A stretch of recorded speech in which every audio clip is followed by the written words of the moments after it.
Ce n'est pas interdit de se faire plaisir. Moi, j'aime bien me faire plaisir dans la mode. Donc, j'aime bien qu'ils me séduisent. Am I sexy when I shake it like this, like that? Am I sexy when you kiss me and I bite? J'ai envie de mettre une veste en fourrure sans rien en dessous. Écoute Coco, tout ça ce n'est que l'extérieur.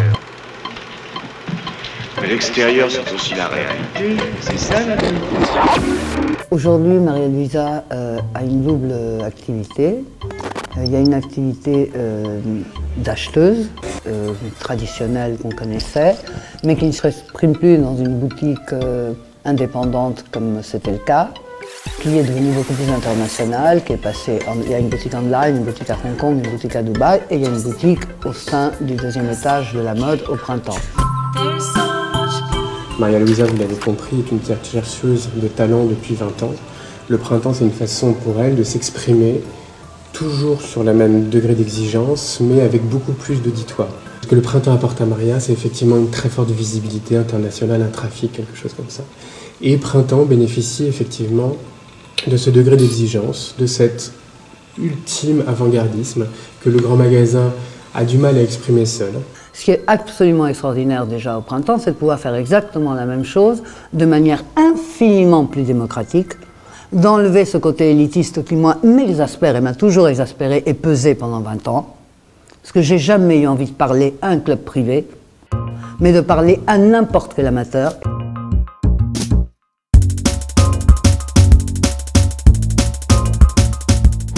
Et à un moment donné, il y a une double facette dans le métier, Maria l'exprime parfaitement, c'est oui de la création et en même temps c'est du produit derrière. C'est là où je rejoins tout à fait Jean-Jacques Picard et tous les gens qui pensent que la mode est un art appliqué et non pas un art tout court.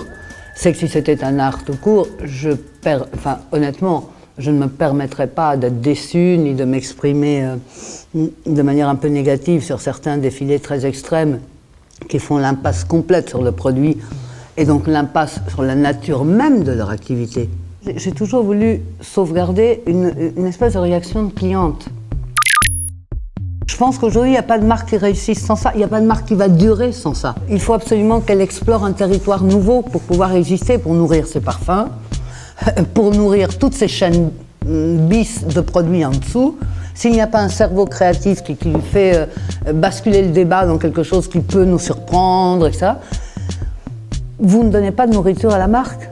C'est le rôle des DA d'aujourd'hui. Très clairement, la créativité, c'est le nerf de la guerre. Et on voit bien les maisons qui cessent à un instant T pour X raisons d'être créatives, elles perdent du terrain. Elles perdent du terrain sur les autres.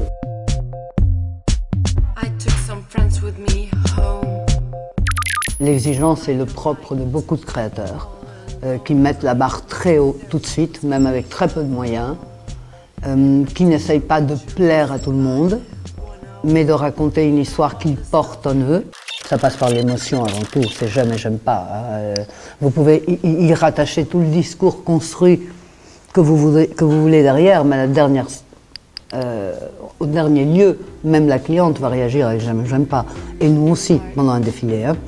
Après, là où c'est important d'avoir un équilibre, c'est qu'il faut, oui, avoir une créativité forte, et en même temps, il faut accepter de vendre. Il faut avoir une construction de collection, il faut accepter de faire des déclinaisons. Et c'est vrai qu'on a la chance en France d'avoir une mode qu'on appelle mode créative, qui est donc la mode pour tout le monde, on va dire, qui est la plus riche au monde.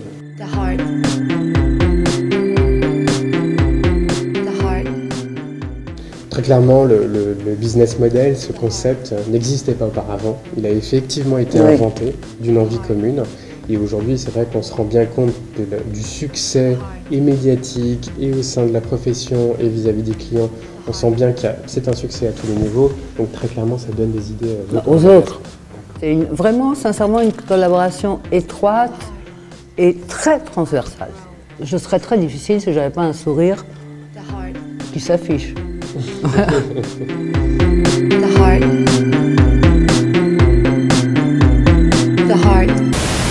J'ai lu dans le journal que les impératifs de la mode sont plus catégoriques que ceux de la philosophie. Quelle est votre plus grande ambition dans la vie? Que j'ai jamais eu envie de parler à un club privé, mais de parler à n'importe quel amateur. Devenir immortel, et puis mourir. Am I sexy when I shake it like this, like that? Am I sexy when you kiss me and I bite you back? Am I sexy when I tell I got it all on track? Am I sexy, tell me baby, when I hump your cat?